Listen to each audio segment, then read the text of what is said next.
બિરેન સિંઘે મુખ્યપ્રધાન પદેથી રાજીનામું આપ્યું છે। દિલ્હીથી પરત ફરીને રાજ્યપાલને તેમનું રાજીનામું સોંપ્યું છે।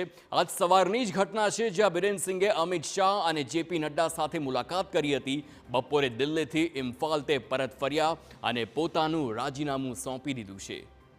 તો છેલ્લા 1.5 વર્ષથી મણિપુરમાં હિંસાના બનાવો બની રહ્યા છે। તેવામાં કુકી અને મિતઈ સમુદાય વચ્ચે હિંસાને ડામવા નિષ્ફળ જવાનો બિરેન સિંઘ પર આક્ષેપ છે।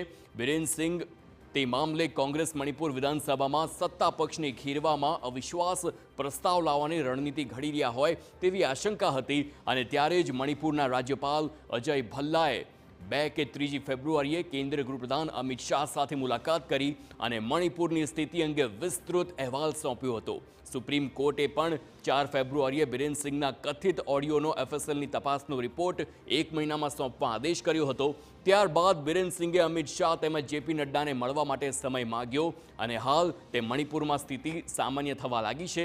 પરંતુ અગાઉ પણ બિરેન સિંઘના રાજીનામાની માંગ સતત થયા કરતી હોય અને તેને લઈને એ સમયે બિરેન સિંઘે નમતું જોખ્યું ન હતું અને પદ પર તે રહ્યા હતા, પરંતુ હવે આખરે તેમણે રાજ્યપાલને પોતાનું રાજીનામું સોંપ્યું અને તેમણે ગાદી છોડી છે। તો આ કારણો છે, રાજીનામાના કારણો, બિરેન સિંઘે શા માટે રાજીનામું ધર્યું છે અને તેને લઈને જ આજે આખું રાજકારણ ગરમાયું છે। મણિપુરમાં હિંસા ભડકી અને ત્યારબાદની આખી આ ઘટના।